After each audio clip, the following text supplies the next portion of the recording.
주님이 세상에 오셔서 일하실 때 12명 가지고 일하셨습니다. 12명. 이런 여러분이 모이셨는데 문제는 수에 있는 것이 아니고 질에 있는 거죠. 질. 하나님과 함께한 한 사람이 한 나라의 군사력보다도 더 강합니다. 구약에 보면 엘리사 시대 아람 왕이 이스라엘 침공하기 위해서 자기 보좌관들과 모여서 회의를 하고 작전을 짜고 그래서 전쟁을 하면 번 돈이 져요. 그래서 왕이 이상하게 생각을 했습니다.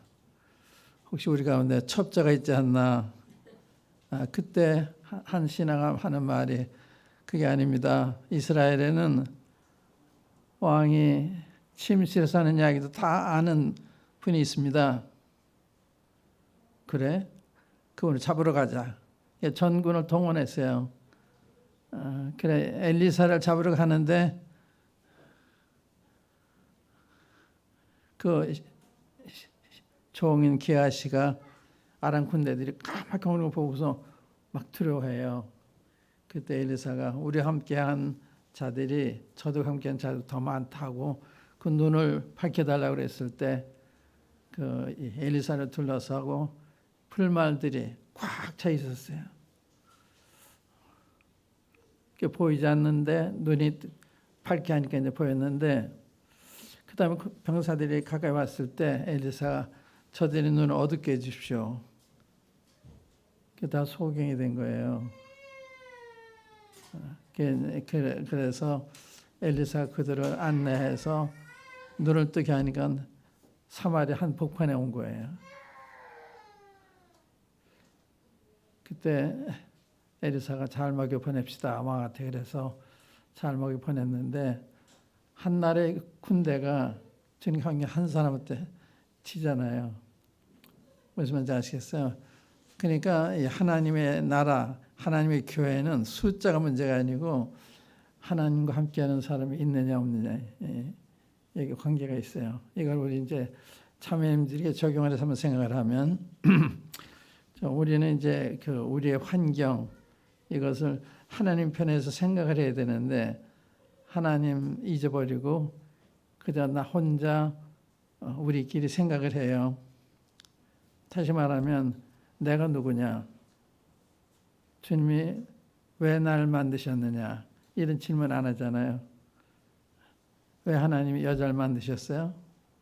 여자 만든 목적이 있어요. 성경에. 그 목적을 모르고 사니까 결혼 생활이 어려운 거예요.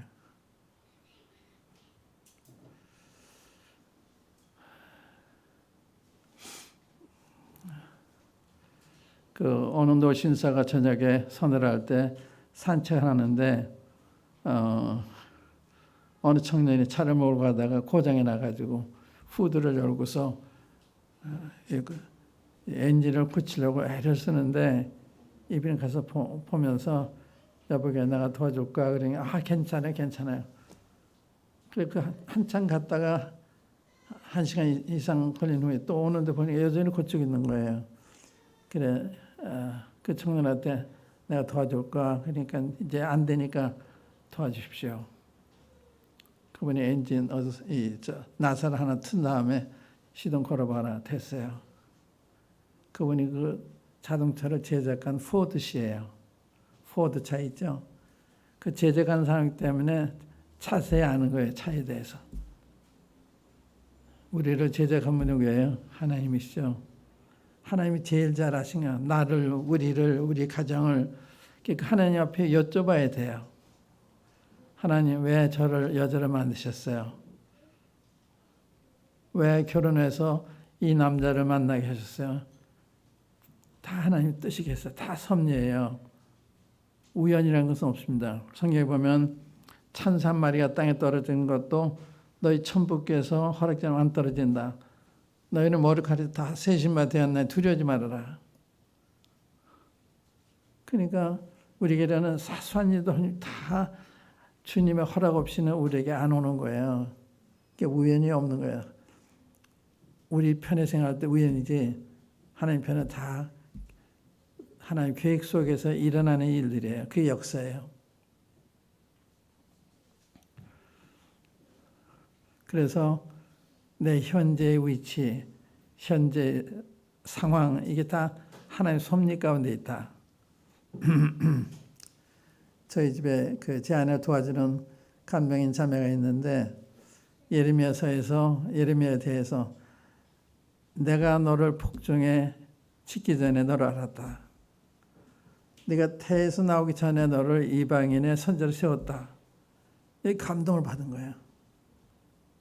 태어나기 전에 저 보시고 또 벌써 할 일을 정해놓으시고 그러면 현재 내 위치가 하나님이 인도한 최선의 위치가 아닌가. 그런 어려운 일을 하고 있는데 그때 그 자매님이 여기가 이게 푸른 초장이라구나. 여기가 실만한 물가구나 이렇게 깨달은 거예요. 그 어려운 일을 하면서 그 마음에 기쁨이 오는 거죠. 그래서 이 하나님 말씀을 통해서 주의 음성을 들으면 그게 우리의 빛이 되고 힘이 되고 담담이 되는 건데 다시 말하면 창세 전부터 나를 복중에 짓기 전부터 나 아셨으니까 모르는 게 하나도 없으신 분이에요. 거기에 대한 믿음이 필요하죠. 그래서 성경에는 범사에 여호와를 인정하라. 그리하면 네게 지도하신다. 그 말은 내가 이런 이 모든 일이 하나님 뜻 가운데 허락하셨다 이렇게 인정하라는 거예요. 불평하지 말고 낙심하지 말고 그러면 주님이 인도하신다는 거예요. 또 범사에 감사하라. 이는 우리 주 예수 그리스도 안에서 너희를 향한 하나님의 뜻이다. 범사 모든 일 하나님의 뜻이라는 거예요. 또 하나님을 사랑하는 자 곧 그 뜻대로 부르심을 입은 자들에게는 모든 것을 합력해서 선을 이룬다. 다 우리 유익을 위해서 이러저러한 일을 허락하시는 거예요. 거기다 신앙이 필요해요. 그러면 낙심하지 아니하고 두려워하지 않고 잠잠히 상황을 주님께 의지하면서 지나가는 거죠. 평안을 잃지 않게 되는데 그렇지 않으면 평안을 잃게 되잖아요. 왜 나는 이런 일을 당해야 되나? 이게 무슨 뜻인가? 하나님의 뜻인데 어떤 뜻이냐? 선한 뜻이 있는 거예요. 하나님은 선하신 분이기 때문에 우리가 나쁘게 인도하시는 분이 아니에요. 욥이 그러잖아요. 욥이 얼마나 많은 고난을 당해요. 욥이 오직 나의 가는 길을 저가 아시나니 나를 단련한 후에는 내가 정금같이 나오리라. 나의 가는 오직 주님만 안다요. 자기도 몰라요. 왜 나를 이런 골짜기로 지나게 하는지. 근데 목적은 알아요. 결과적으로 정금이 되게 하기 위해서, 순금이 되게 하기 위해서 그 목적을 보고 받아들이는 거예요. 야고보서에도 너에게 여러 가지 시험을 만나거든 온전히 기쁘게 여기라. 이는 믿음의 시련이 인내를 만들어낸 줄 알미라. 놀란 말씀이죠. 여러 시험을 당하면 기쁘게 여기는 왜? 목적이 있으니까. 우리에게 인내를 길러주시기 위해서. 어느 자매님이 자기가 인내심이 너무 없어서 아인사이드라는 주님의 종을 찾아와서 기도 청원했어요. 제가 참을성이 없는데 저를 기도해달라. 그러니까 이걸 기도하면서 주님 이 자매님한테 시련을 많이 보내주십시오. 그러니까 깜짝 놀라가지고 왜 그런 기도를 그렇게 하세요? 성경에 환난이 인내를 낳고 그러니까 인내를 기르는 데는 환난, 시련, 어려움밖에 없는 거예요. 그래서 저 국가대표들이 태능에 들어가서 모진 훈련을 받잖아요. 그러니까 그런 어려움을 겪고 있는 사람은 하나님의 뜻이 계시다는 걸 의미하는 거예요. 아무나 발탁을 해서 태능천에 보는 게 아니잖아요.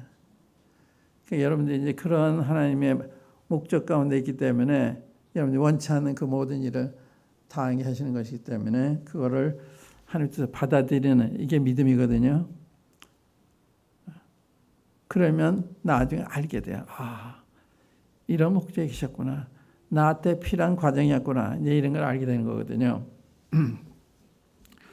그래서 이제 여자, 남자 누가 만드셨어요? 남자 누가 여자 누가 만드셨어요? 하나님 만드셨잖아요.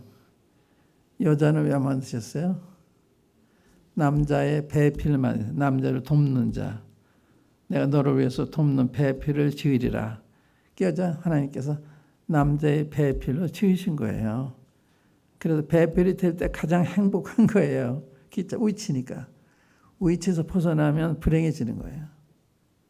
그러니까 남편을 돕는 이런 조력자가 되지 않고 남편 위에 올라간다 한다든지 거역한다 그러면 내가 행복할 수가 없죠. 그 주님 말씀을 따라서 남편이 조력자가 되고 순복자가 되고 그럴 때 가치를 느끼는 거예요. 여자의 가치, 아내의 가치. 근데 우리 죄인이기 때문에 그런 거 싫어해요. 하나님 말씀 따라 그 긍정적으로 받아들이면 결과적으로 나한테 축복이 되는 거거든요. 이것만 이해하셔도 인생에 굉장한 것을 깨달으신 거예요. 항상 우리 환경이 변할 때마다 우리는 마음이 흔들리잖아요. 사도 바울 보세요. 사도 바울은 나는 부할 때 처할 줄도 알고 가난할 때 처할 때는 일체의 비결을 배웠다. 보통 사람은 부에도 문제, 가난에도 문제. 부하면 교만해지고 하나님 잊어버리고 가난해지면 하나님 원망하고. 그런데 바울은 나는 부한데 처할 줄도 알고 가난할 때 처할 때 일체의 비결을 배웠다. 무슨 뜻인가 하면요. 우리가 비행기를 타고 이렇게 공중에 올라가면 구름 아래에 있을 때는 비를 맞아요. 구름 위로 올라가면 비 안 맞아요. 환경을 초월할 때 비를 안 맞는 거예요. 근데 환경 밑에 있으면 항상 이러저러한 비를 맞게 되죠. 그래서 신앙생활은 하나님의 뜻을 받아들일 때 구름 위에서 가는 것과 똑같아요. 환경에 좌우되지 않고 환경에 초연하게 내 인생을 살 수가 있는 거죠. 얼마 전에 홍콩에 있는 잔 쇼트라는 형제님이 북한에 갔다가 앉은 자리에 전도지를 놓고 일어났는데 그게 발각이 돼가 체포가 됐습니다. 근데 그 15년 그걸 살아야 돼요. 그런 죄를 범하게 되면 그때 이제 이분을 심문하면서 너 주소가 뭐냐, 직업이 뭐냐 다 얘기했어요. 그대로.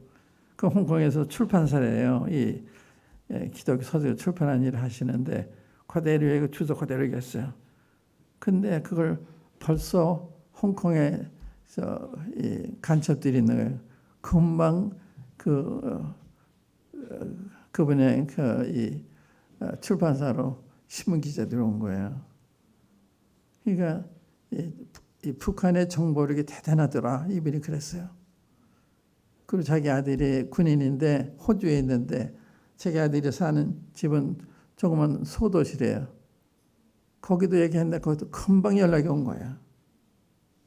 어떻게 호주까지 소도시인데 대도시 몰라도 그분이 북한의 정보력이 대단하더라. 그러니까 곳곳에 그 간첩들이 심어놓은 거예요. 근데 이제 기자들이 출판사 와서 그 아내 자매님이 거기 있는데 자매님이 태어난 거예요. 그러니까 신문기자도 놀란 거예요. 당신 남편이 북한에 억류돼 있는데 어찌 그렇게 당황이 되지 않냐? 아닙니다. 제 남편은 잘 있을 겁니다. 나중에 들어보니까요. 너희는 마음이 근심하지 마라. 두려워하지도 말아라. 근심하는 게 죄라고 생각한 거예요. 두려워하는 걸 죄라고 생각한 거예요. 난 그런 얘기 처음 들어봤거든요. 그러니까 자기 남편이 억류가 돼서 어떻게 될지도 모르는데 그는 담담한 거예요. 평안을 잃지 않는 거예요. 그리고 자기 남편과 이렇게 매일같이 큐티를 하고 같이 산책을 하고 그러기 때문에 마음도 하나가 되어 있는 거라. 함께 성경 읽으니까. 그게 자기 남편이 지금 무슨 생각하고 있을지 다 아는 거예요. 그래서 주님 함께 하실 거고 또 흐트러짐이 없이 믿음을 지킬 거고 그런 생각을 하고 있어서 남편은 괜찮을 겁니다. 근데 한 15일 만에 그 석방이 됐어요. 이분이 한 이야기 전부 진실하니까 거짓말 안 했으니까 석방해서 이제 왔는데 온 다음에 제가 이제 홍콩에 가서 그분을 만나봤는데 부인이 그런 얘기 하는 거예요. 근심하는 게 죄라고 생각해서 근심 안 했다. 두려워하는 게 죄라고 생각해서 두려워하지 않았다. 그걸 신문기에 본 거예요. 남편이 그때 당황하고 그럴 텐데 그러지 않은 거예요.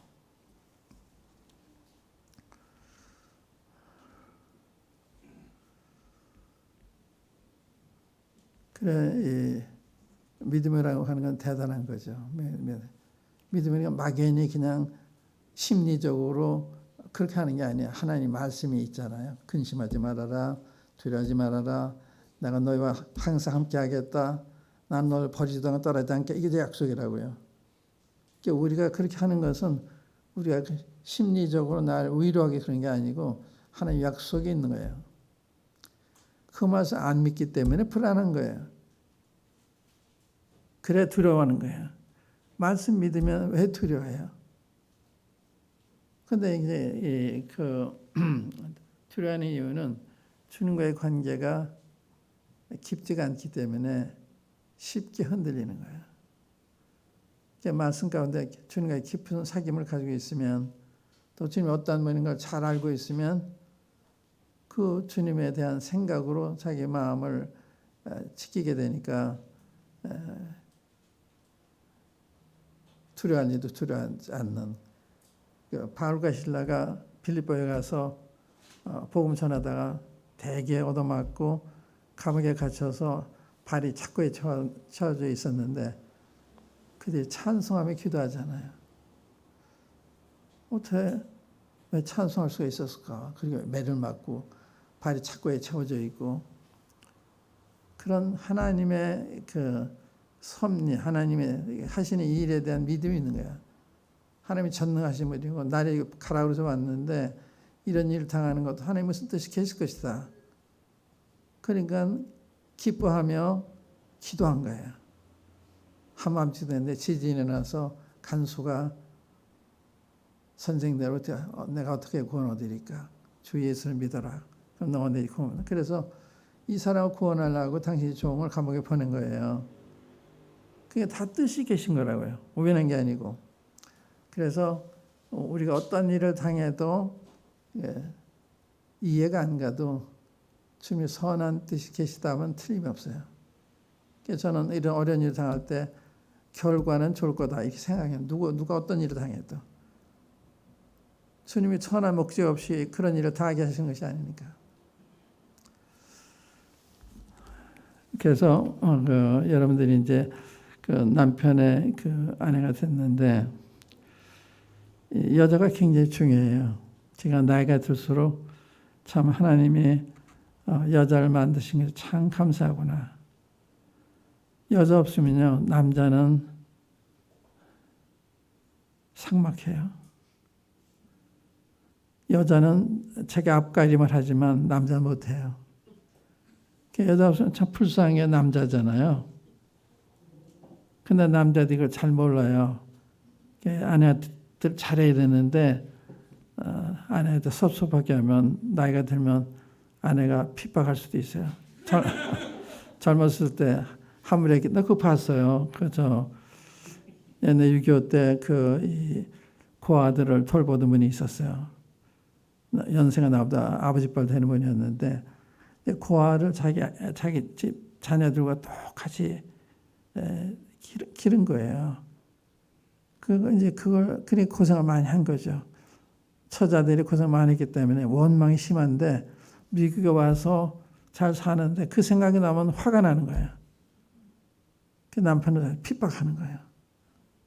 그 연세 많으면 저한테 와서 하소연 하시는 거예요. 그러니까 남편을 아내한테 잘해야죠. 젊었을 때. 대개 이제 아내가 더 많이 살고 남편이 죽고 또 남편이 일찍 병이 들고 그렇잖아요. 그런 아내의 손이 필요한데 그때를 생각해야죠. 그래서만 그런 게 아니라 그런데 남자들이 여자의 그 가치를 모르는 경우가 있어요. 남자는 여자에서 모든 도움을 받고 살아요. 그래 항상 감사하고 고맙고 그런 마음 가져야 되는데 그걸 당연한 것처럼 생각하잖아요. 사실은 자매회보다도 남자회가 필요해요. 남자들이 더 알아야 되니까. 또 자매 수행을 하는데 남자 수행 안 해요. 나 자꾸 그런 얘기를 하는데 남자 수행을 해야 된다. 그래서 같이 이렇게 모여서 말씀을 들으면 같이 배우니까 같이 그 한 마음으로 생활할 수 있잖아요. 네, 이 아내의 그 잠재력을 할까요? 남자가 더 강한 것 같은데 여자가 더 강해 아세요? 여자가 더 강합니다. 이 모성애가 그렇게 강하게 만드는 거예요. 모성애가. 저 연세대학교에 그 석좌 교수인 김동길 박사의 김동길 이화여대 총장의 동생이에요. 근데 그분도 결혼 안 했어요. 근데 자기 동료 교수가 얼굴이 얽었는데 왜 그렇게 됐는지 물어보니까 자기 어렸을 때 동물원에 갔다가 호랑이의 케이스로 이렇게 딱 떨어진 거예요. 근데 엄마가 그걸 뛰어넘어왔대요, 그걸. 그리고 호랑이가 대치한 거예요. 이제 그때 이제 호랑이 삭혀가지고 그래 됐다고 그랬는데 잠깐 놀란 거예요. 남자는 그 못할 거예요. 그걸 뛰어넘어가서 호랑이 대치한 거예요. 그러니까 자기 몫을 중요한 게 아니라 자기 사랑하는 그 자식, 그 모성애가 물불을 가리지 않고 그게 여성이에요. 여성은 상환력도 강합니다. 그러니까 성경에 보면 지혜로운 여자는 자기 집을 세우나 미련한 여자는 자기 손으로 집을 헌다 그래요. 그러니까 집을 세우고 허는 게 여자의 파워예요. 여자에게 달려있어요. 남자가 세우는 게 아니에요. 여자가 세우는 거예요. 그러니까 책임감이 더해 가정에 대해서. 남편은 책임감이 덜해요. 그래서 낭비다 그러면 아내가 못하게 하고 그러잖아요. 그러니까 여자는 가정에 대한 책임감을 더 가지고 있기 때문에 그런 거죠. 그래서 여자는 돈에 대한 애착심이 많아요. 왜냐하면 가정을 책임져야 되니까. 근데 그게 단순히 욕심이 아니고 본성이라. 그래야 가정을 지킬 수가 있으니까. 남자는 안 그래요. 남자 허영심이 있어요. 저도 이제 세를 살 때 그 월세로 반뜨는 집에 가기 원하지 사더라도 오두막집 같은 걸 원치 않았는데 집사는 그걸 원하는 거예요. 그런 걸 샀는데 그렇게 좋아하는 거예요. 내 소유의 집이 있으니까. 그러니까 남자가 달라요. 남의 허영심이 있기 때문에 남의 눈치를 보고서 좀 번듯한 데 살아야지 이래서 살면 되나. 남자도 그렇게 생각해요. 여자는 그런 생각 안 해요.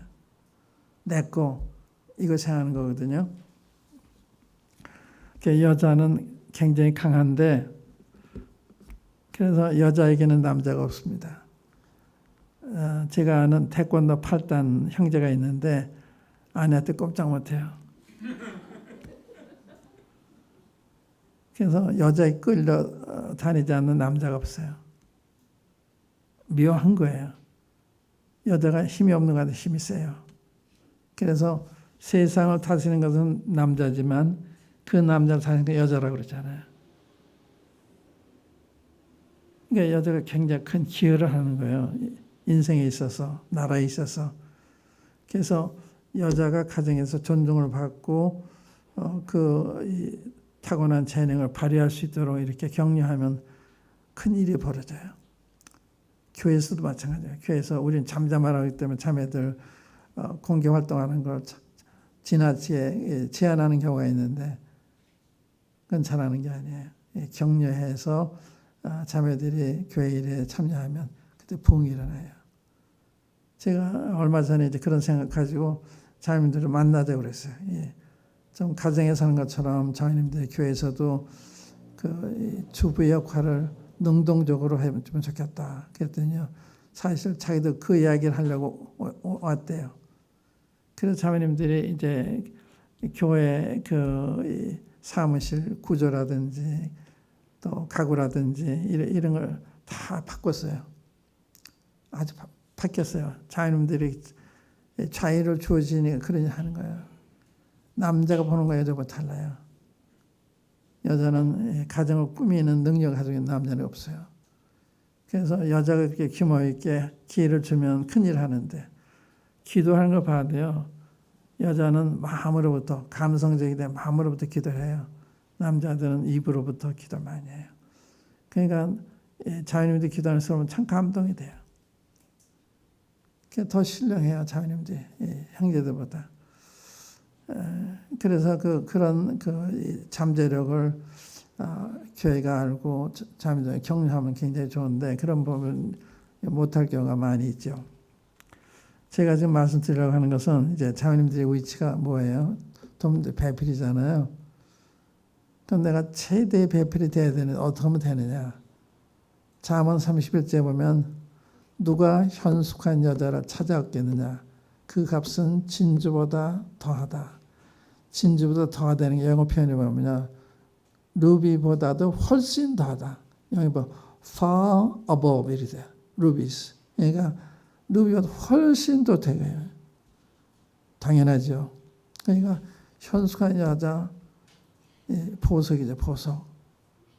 그러니까 현숙한 여자가 많지 않은 거예요. 보석이 희귀하기 때문에 보석이 되는 거 아니겠어요? 그러니까 자매님들이 그런 보석 같은 그런 현숙한 여인이 되는 데는 쉬운 건 아니에요. 쉬운 건 아닌데 어려운 것도 아니에요. 오늘 제가 어떻게 현숙한 여인이 될 수 있나, 그 성경의 가르침을 제가 제시해 드릴게요. 사람은 관계 속에 살아가요. 하나님과의 관계, 배우자와의 관계, 자식과의 관계, 이웃과의 관계, 이 관계에서 이 관계를 잘하면 현숙한 여인이 되는 거예요. 복잡한 게 아니에요. 근데 그 관계만 잘하면 되는데 그걸 잘 모르니까 복잡하게 생각하니까 힘든 거예요. 우선 여자가 자기 위치, 하나님이 날 왜 여자를 만드셨나, 목적 있잖아요. 그걸 확실히 아셔야 돼요. 나를 배필로 지으셨다. 남편을 돕는 조력자로 만드셨다. 이거 망각하시면 안 돼요. 그게 조력자로 계셔야 되는 거거든요. 남자 머리 올라가면 안 되잖아요. 그래서 남자들이 제일 싫어하는 게 아내가 시키는 거, 뭘 시키면 싫어해요. 방 좀 청소 좀 해라, 이불 좀 개라, 그런 남자 싫어해요. 자가 명령자지 명령 받는 자가 아니기 때문에. 남자가 머리잖아요. 그래서 본성적으로 그런 거 하기 싫어서가 아니라 본성적으로. 그래서 남자한테는 명령으로 사용하면 안 돼요. 이것 좀 해주시겠습니까? 해주시면 고맙겠습니다. 그럼 다 하기 원해요. 근데 명령하면 본성적으로 거부하는 거예요. 싸울 수가 없으니까 마음에 안 들지만 하긴 하지만 잘 몰라서 그런 거거든요. 그러니까 그게 차이예요. 남자는 머리, 여자는 마음이잖아요. 남자는 여자를 대할 때 이성적으로 대하려고 그래요. 감성적으로 대해야 돼요. 다시 말하면 여자 입장에서 여자를 대해야 되는 거예요. 여자는 남자 입장에서 남자 대해야 되는 거예요. 근데 각자 자기 입장에서 하는 게 안 맞아, 이게. 다툴 때 보면 다 울어요. 남편도 오고 아내 다 울어요. 자기 딴에 다 울은 거예요. 그런데 하나님의 창조 목적 보면 그렇지 않아요. 그래서 아까 말씀드린 것처럼 남자는 머리기 때문에 여자가 명령하면 싫어한다. 그래서 그런 양해를 구하는 이야기하면 안 걸리고 원하는 걸 도움 받을 수가 있잖아요. 그러니까 남자가 바라는 여자는 순종하는 여자. 그게 남자가 바라는 거예요. 순종 안 하면 제일 싫어해요. 근데 죄인이기 때문에 순종하기 원치 않는 거예요. 주님과 가까워져야 주님이 나를 배필로 만드셨지, 이렇게 이제 받아줘서 순종하는 게 어렵지가 않은데 그 의식에 떠나면 순종이 어려워진 거예요. 어떤 부인은 결혼해가지고 와서 상당히 이상을 가지고 왔는데 맨날 소뚜껑만 이게 닦으니까 내가 이렇게 소뚜껑 운전하러 왔나 그러면서 불편한 거 봤어요. 젊은 여자인데 잘못 생각한 거죠. 그래서 온 거죠. 그래서 부엌에서 일하고 소뚜껑 항상 닦잖아요. 그러니까 맨날 이렇게 하니까 내가 이래로 결혼했나 그게 굉장히 어려웠죠. 당연히 그걸 해야 되는 거죠. 또 남자가 할 일이 있고 여자가 할 일이 있잖아요. 그러니까 자기 위치를 아는 게 중요해요. 위치. 하나님이 정해진 위치. 그걸 좀 생각하시고 그 다음에 창세기에 보면 하나님께서 여자를 우리를 사람을 하나님의 형상대로 지었다 그랬잖아요.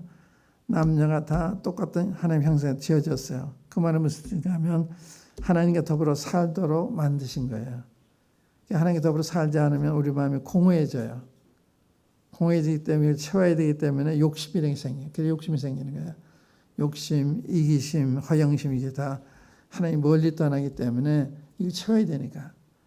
주님께 돌아오면 우리 성령이 충만해서 우리 마음이 넘치니까 이타적인 삶이 되잖아요. 전도하는데 내 돈이 아깝지 않고 이렇게 주고 싶고 그러는 거예요. 그래서 사실은 그리스도인이 참 부자인 거예요. 제가 한 번은 미국에서 의사들, 교수들 있는 데서 말씀을 증거한 적이 있는데 제가 머물던 집은 치과의사 집이었는데 그린 것 같아서 정말 참 좋은 집이었는데 그 응접실에서 모이는데 제가 질문했어요. 저는 부자에 대한 개념이 바뀌었습니다. 여러분은 어떤 사람을 부자로 생각하십니까?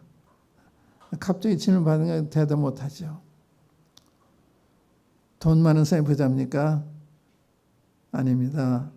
남에게 나눠줄 수 있는 마음이 여유를 가진 사람이 부자입니다. 그렇잖아요. 돈 많아도 그 여유가 없는 사람들이 많아요. 미국의 한 그 재벌한테 한 젊은 형제가 질문을 했대요. 지금 형제님은 재산이 많으신데 그래도 원하는 게 또 있습니까? 그러니까 돈이 조금만 더 있으면 좋겠다고 그러대요. 안 찬 거예요. 보세요. 재벌들 자식들이 싸우잖아요. 자기들 가족형도 충분한데 싸우는 거예요. 안 찬 거 이게. 우리 그리스도인들은 과부라도 가난하더라도 거기서 누굴 주기 원하자 이렇게. 그래 부자인 거예요. 계시를 보면 서머나 교회에 대해서 내가 내 환난과 궁핍을 아느니 실상 내가 부유한 자다 그랬어요. 가난한데 환난 가운데 있는데 실상 부자라는 거예요. 나 어떻게 교회에 대해서는 너는 말하기를 나는 부자요. 부자가 없다 하나 너는 가련하고 가난하고 눈멀고 벌거벗은 알지 못하는다다. 자기 부자라 했는데 하나님은 이 가난한 사람이라. 그러니까 부자냐 가난한 사람 그걸 측정하는 거예요. 남에게 얼마나 베풀 수 있는 여유를 가지고 있느냐. 그게 부자인 거예요. 철이 형제는 참 부자예요. 이렇게 제가 못 따라가는데 계속 줘요. 계속. 이번도 이제 작은 순회하기 위해서 책들을 새로 만들고 이래가지고 가져온 거예요. 근데 그걸 그냥 가져가라고 했잖아요. 그런 사람이 지구상에 몇 명이나 돼요. 그러니까 여유가 많은 거라, 마음에 부자라. 그러니까 남의 여유 나눠줄 수 있는 여유를 가진 사람이 부자다. 그래서 주님과의 관계를 원만히 해야만 부부 생활도 원만히 할 수 있다. 그게 원리예요. 하나님 관계 원만해야 내 마음이 채워지잖아요. 넘치잖아요. 그러니까 그 배우자한테 가는 거예요. 그걸 안 하면 내가 마음이 핍절하니까 자기 요구를 하는 거예요. 내 아내가 이렇게 줬으면, 내 남편이 이렇게 줬으면. 근데 상대방은 넘치지 못하니까 못 주는 거예요. 요구만 하고. 그게 충돌이 생기는 거예요. 그래서 주님과 원만한 관계에 있지 않으면 아내의 역할, 남편의 역할, 아버지의 역할, 어머니 역할을 할 수가 없는 거예요. 그게 원리예요. 그 원리예요. 창조의 원리예요. 다른 길이 있는 거 아니야. 밥을 먹어야 배불러지잖아요. 성경 말씀 읽지 않고 우리 영혼이 배불러지지 않아요. 아주 간단한 원리인데 그리스도인데 성경 안 읽어요. 그러니까 항상 부족을 느끼는 거예요. 성경 읽으면 넘쳐요. 놀라운 거예요. 성경 말씀이. 조금만 읽어도 우리 마음이 평안을 회복하고 기쁨이 넘치고 담담이 생기고 그러잖아요. 예, 그런 주님과의 관계가 원만해야만 남편에게 아내의 도리를 할 수가 있고 아내한테 남편의 도리를 할 수가 있는데 그래서 첫 번째 뭐냐? 하나님과 관계를 원만히 가져야 된다. 그거 없이는 안 돼요. 그러니까 오늘날 많은 부부들이 이혼하잖아요. 요즘은 그 황혼 이혼도 많아요. 이상하게 평생 살았는데 인생을 다 살고서 이혼하는 거예요. 그래서 부부에 대해서 이런 말이 있어요. 부부는 전쟁 상태가 아니면 휴전 상태다. 맨날 싸우다 잠깐 쉬는 거예요. 그래서 또 싸우는 거예요. 그럴 수밖에 없어요. 왜? 내가 부족하니까. 중간에 원만한 관계에 있으면 자꾸 주니까 상대방도 잘하려고 그러잖아요. 그래서 여자는 남자한테 순종을 심으면 사랑을 거두는 거예요. 남자는 아내한테 사랑을 심으면 순종을 거두는 거예요. 안 심고서 거두는 게 안 되는 거예요. 많은 부부들이 심지 않고 기대만 해요. 거둘 수가 없죠. 심지 않은데. 심는 일을 해보세요. 남편한테 아내로서 순종을 심어보세요. 그러면 남편이 감동을 받고 사랑으로 보답할 거예요. 원리가 그런 거예요. 그러니까 하나님 관계가 원만해야 된다 하는 게 중요한 그 부부생활에 행복한 부부생활의 첫 번째 원리예요. 하나님 관계가 원만해야 된다. 두 번째는 뭔지 아세요? 두 번째는 남자는 여자를 잘 알아야 돼. 여자는 남자를 잘 알아야 돼. 똑같지 않아요. 여자 남자 달라요. 어떻게 다르냐? 여자는 마음이에요. 남자는 머리예요. 그게 조화를 이룬 거거든요. 여자는 남자가 필요한 거예요. 남자는 여자가 필요한 거예요. 여자는 남자의 정서를 충족시켜주는 역할을 하는 거예요. 그래서 가정이라는 게 그래서 여자는 만들 수 있는데 남자는 못하는 거예요. 여자가 가정을 만들면 남자는 거기서 쉬는 거예요. 묘한 거죠. 밥도 해주고 빨래도 해주고 모두 가정을 다 이렇게 가정스럽게 만들어주는 거예요. 그건 남자는 못해요. 그 호라비는 이가 섬이라면 과부는 쌀이 세 마리 이런 말이 있잖아요. 이게 달라요. 여자와 남자는. 그러니까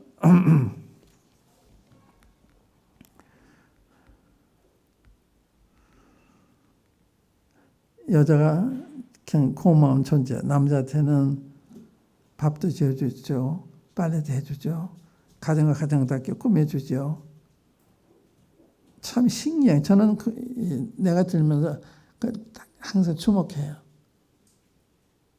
저 조선 TV에 엄마의 봄날이라는 프로가 있어요. 집사람과 굉장히 즐겨 보는데 엄마의 봄날은 뭔가 하면 그 시골에서 이제 농사짓느라 허리가 굽어져 90도가 굽어진 사람들을 찾아서 치료해주는 무료로 치료해주는 그런 프로그램이에요. 굽었던 사람 다 이렇게 피는데 거기 보면 남자들은 꼭 어린애 같아요. 놀러 다니고 아내만 일이라도 나오면 놀러 다녀요. 반대가 돼야 되는데 그래도 놀라운 게 아내들은 그런 남편한테 남편이 좋아하는 걸 사다가 식사를 준비하는 거예요. 그게 놀라는 거예요. 그러니까 그게 어머니의 마음이죠. 그러니까 그 어머니가 자식이 잘못해도 사랑하는 것처럼 남편에도 그렇게 하는 것 같아요. 하나같이 다 그래요. 내가 보면 사랑이 안 갈 것 같은데 밥을 지을 때 남편이 좋아하는 고기를 준비한다든지 그렇게 하더라고요.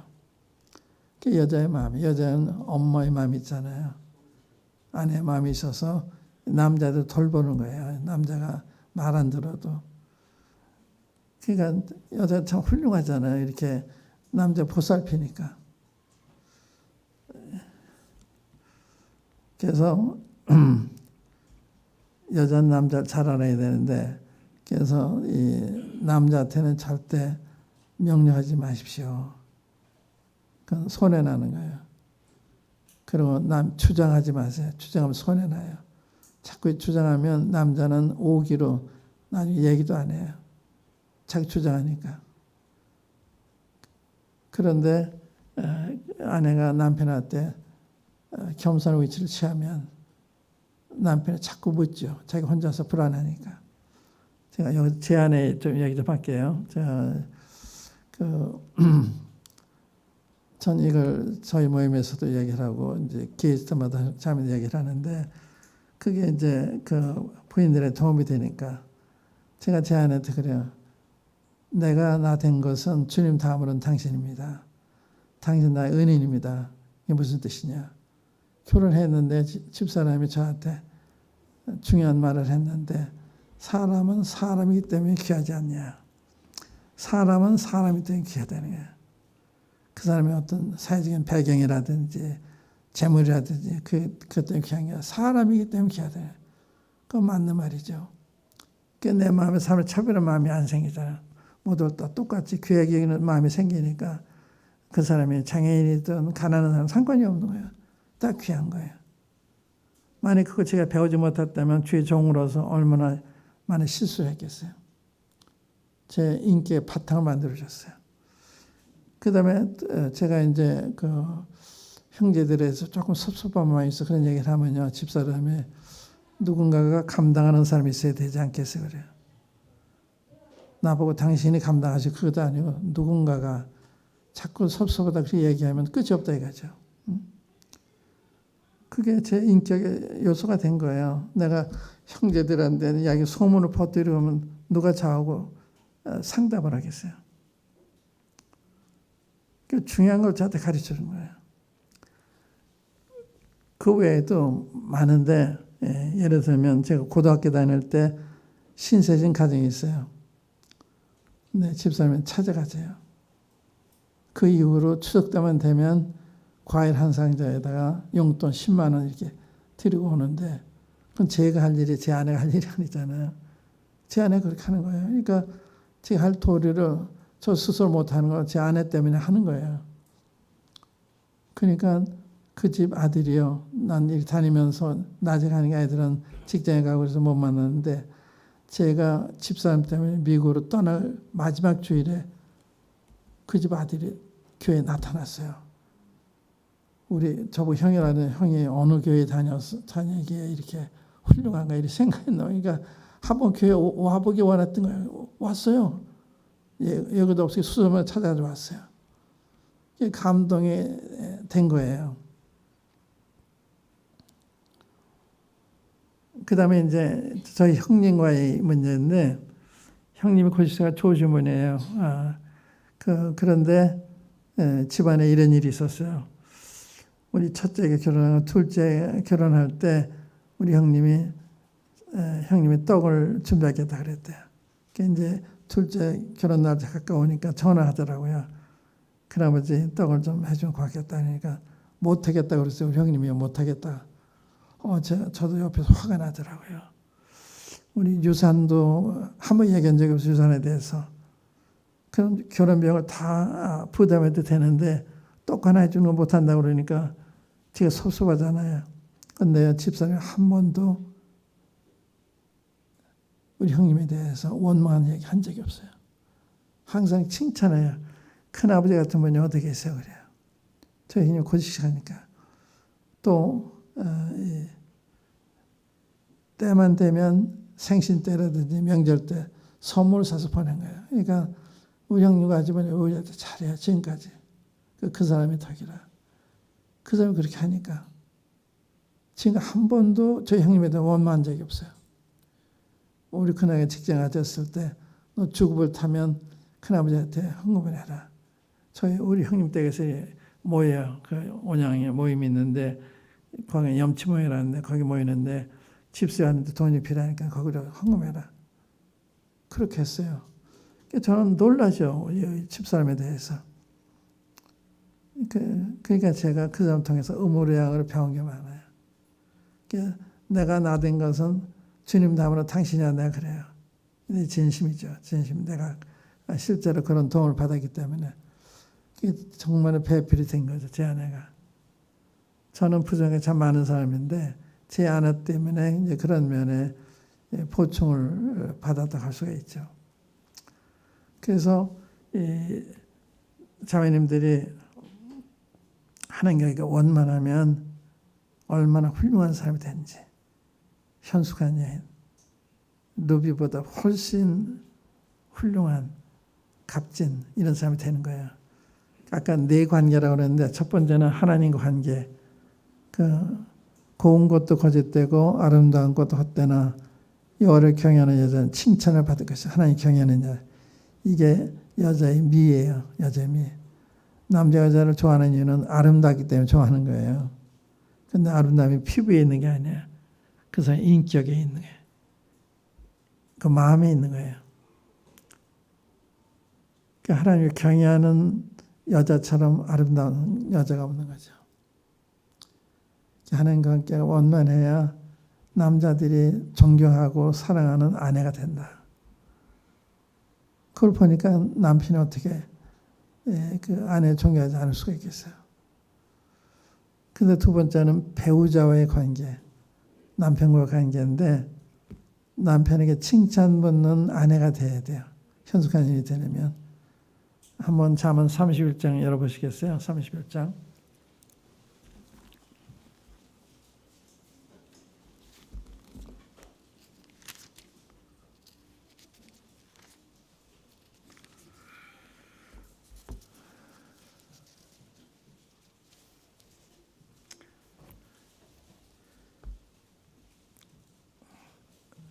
(10절) (11절) (12절) 읽어볼게요. 누가 현숙한 여인을 찾아오겠느냐? 그 값은 진주보다 더하니라. 그런 자의 남편의 마음은 그를 믿나니 사람이 핍조지 아니하겠으며. 그런 남편은 그를 믿는다. 의처증이라는 게 있죠. 의처증. 병적인 것도 있지만 아내가 자기를 절대적으로 생각해주는 남자는 의처증이 생겨요.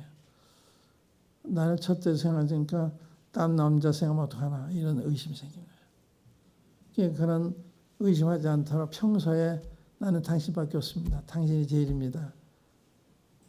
이런 그 아내로서의 고백을 필요로 해요. 그러니까 현숙한 이는 그런 자의 남편은 그를 믿는다고 그러잖아요.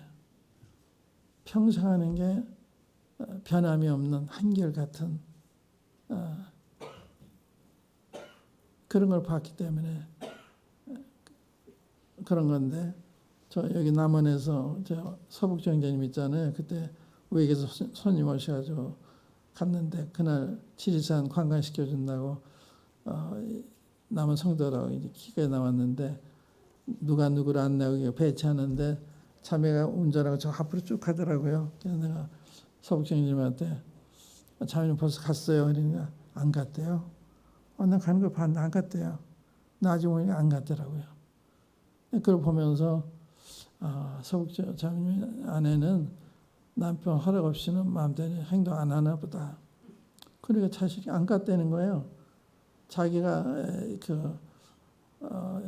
하여튼 얘기를 안 해서 그랬는지. 그런 자의 남편 그걸 믿잖아요. 자기 아내에 대해서. 난 갔다 그랬는데 가지 않았더니 남편이 안 갔어요. 그러니까 평소에 이 남편을 존중하고 남편 허락 없이 행동하지 않으면 그게 남편의 마음에 아내에 대한 신뢰가 되는 거죠. 의처증이라면 책임 아내가 있을 수가 있어요. 그런 걸 갖지 않도록 애정을 항상 고백하는, 대개 이제 그 아내가 주님 믿으면 남편보다 교회를 더 좋아하고 그러니까 질투하는 거예요. 그렇게 핍박하는 거예요. 한 번은 존중과 어딘지 잘 모르겠네요. 카톨릭 다니다가 주님께 돌아온 자매가 있었어요. 남편이 밤마다 괴롭히는 거예요. 자기 말 안 들으니까 막 친정에 전화해서 막 고하고. 제가 이야기 듣고서 아마 그 믿음 때문에 그런 게 아니라 질투한 건지 모르니까 남편한테 여보 내가 잘못했어요. 당신 하는 대로 할게요. 교회 가지 않으면 안 갈 거고 가라면 갈 거고. 남편 허락해서 가면 남편이 불안해하잖아요. 자기 허락해서 움직였으니까. 근데 남편이 허락 안 돼도 가면 자기 권위가 없잖아요. 잘 함부로 생각하니까 의심이 드는 거예요. 그래서 그렇게 했는데 그 자매가 얘기를 내가 그렇게 남편이 너무 좋아가지고 아침이라서 식사 기도도 하더래요. 그러니까 자기 이야기 들어주면 너무 좋은 거예요.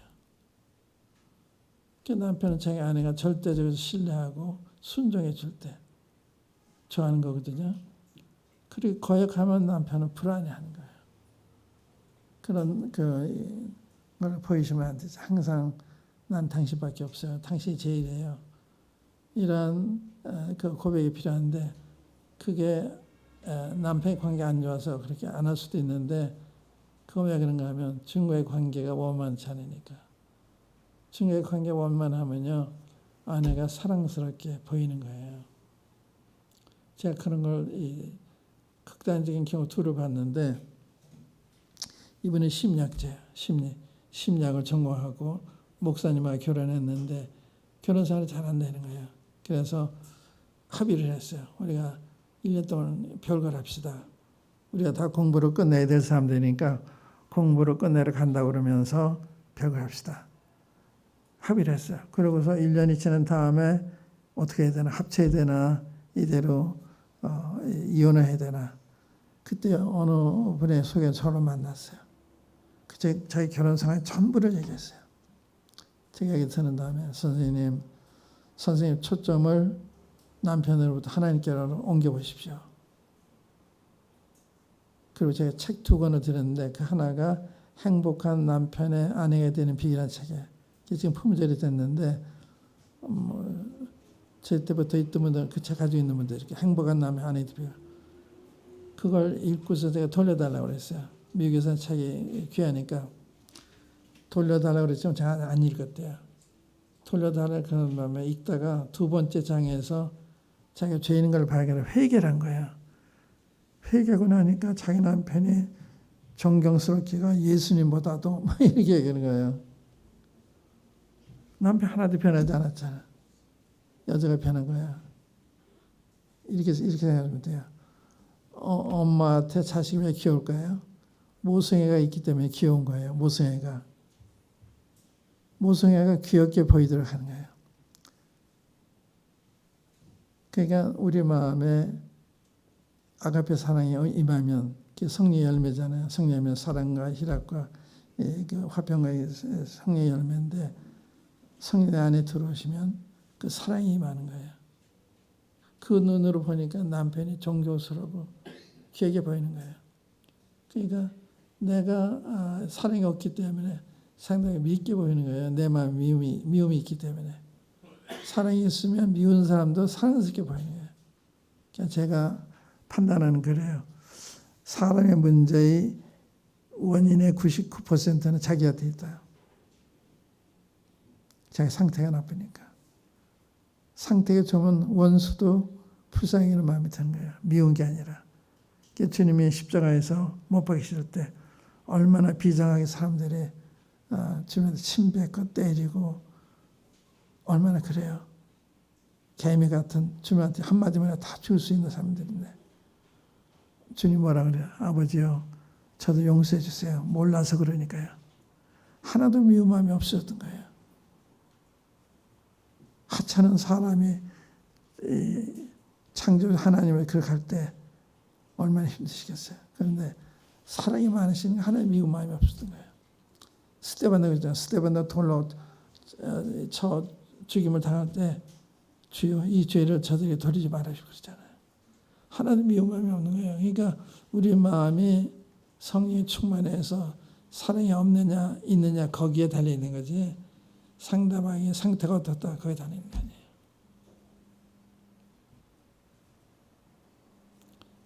그래서 중요한 관계가 원만해야 된다는 게 굉장히 중요한 거죠. 그러면 상대방이 사랑스럽게 존경스럽게 보이는 거예요. 그 자매님이 그러니까 어떻게 남편을 잘하지 않을 수가 있냐. 과거에는 서로 직장에 가는데 그냥 샌드위치 사주고 그랬는데 좀 따뜻하게 해준다는 거예요. 사랑하니까 잘해주고 싶은 거예요.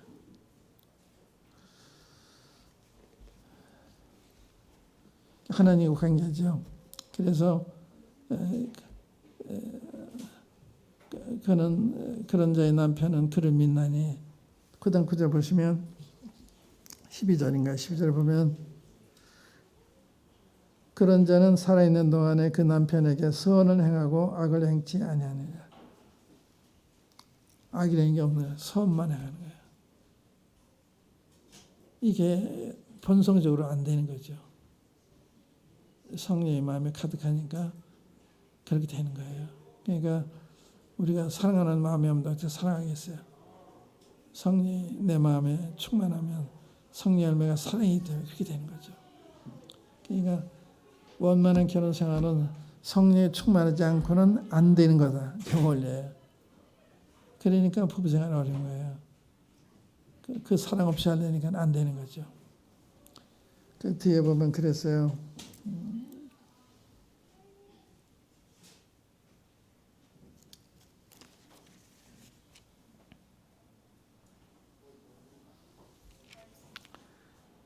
예, 28절에 보면 그 자식들이 일어나 살해하며 그 남편은 칭찬하기를 덕경 있는 여자가 많으나 그대는 여러 여자보다 뛰어난다 하니라. 남편한테 칭찬을 받는 여자, 예수가 여자의 두 번째 조건이에요. 첫 번째 하나님의 칭찬을 받는, 두 번째는 남편이 칭찬을 받는. 하는 모든 것이 감동적이니까. 그러니까 아내를 존경하게 되고 사랑하게 되고 이제 그런 거잖아요. 그래서 남편과의 관계를 잘하려면 하나님과의 관계가 원만해야 되고 두 번째는 남자를 잘 알아야 된다. 남자는 머리이기 때문에 명령하면 안 된다. 또 주장하면 안 된다. 또 제 아내 또 얘기할게요. 제 아내가 자매회에 가서 이제 어떤 교회 일을 상의하잖아요. 상의하는데 이제 그 자매를 이끄는 자매가 집사람한테 묻는데요. 자매는 어떻게 생각하느냐. 그래서 자매가 집사람이 제가 뭘 아나요. 제가 뭘 아나요. 자꾸 강요하면 내 생각은 이렇습니다만은 이렇게 대답하는 거예요. 주장하지 않고. 그러니까 어떤 사람한테도 신뢰를 안 하고 거침이 되지 않는 거죠. 항상 자기를 낮추니까. 그 사람은 이렇게 자리에 앉을 때도요. 수준이 같은 사람들에게 앉잖아요. 가난한 사람도 옷 헛소리 입는 사람들 하지 않고 자기도 옷을 평범하게 옷을 입어요. 잘 입으면 못 입는 사람들한테 걸림이 될까 봐. 그런 고려해요. 그리고 그 둘이 앉으면 혼자 사는 사람들 부담이 되니까 따로 앉고. 어떻게 그런 생각하는지 그러니까 제가 제 아내를 존경하게 되죠.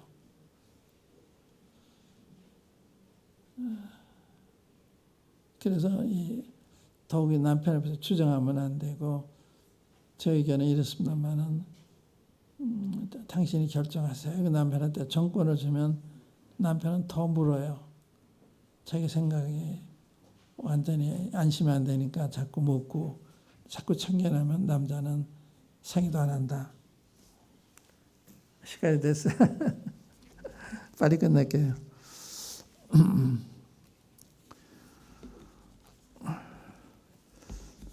근데 세 번째는 자식들한테 정말 우리 엄마 같은 분 안 계셔. 거기 18절에 했잖아요. 18절이 아니라 28절에 그 자식들이 일어나 살해하며 어머니가 참 우리 어머니 같은 분 안 계셔. 어머니 정말로 존경하는 거야 자식들이. 그러니까 자식들의 존경을 받는 이게 현숙한 여인의 또 하나의 조건이라. 또 네 번째는 거기 그 30절 보면 31절에 보면 그 손의 행위가 그 손의 열매가 그에게로 돌아갈 것이며 그 행한 일을 인하여 성문에서 칭찬을 받으리라. 성문에서. 그러니까 동네 사람들이 다 그 집에 그 여인에 대해서 칭찬한 거야. 아무간에 부인은 정말 훌륭하다. 그런 칭찬이 자장. 그러니까 대인관계, 이웃과의 관계에 있어도 그렇게 인격적으로 또 선하게 행동하니까 이웃 사람들이 다 존경하는 거죠. 네, 이제 이렇게 하는 데는 크게 힘이 드는 게 아니고 조금만 생각만 바꾸면 되는 거예요. 남편에 대해서, 하나님에 대해서, 남편에 대해서, 자식에 대해서, 이웃에 대해서. 조금만 양보하면 되고 내가 지면 되고 그렇잖아요. 이기려고 그러니까 내가 지면 돼요. 지는 게 더 힘든 거예요.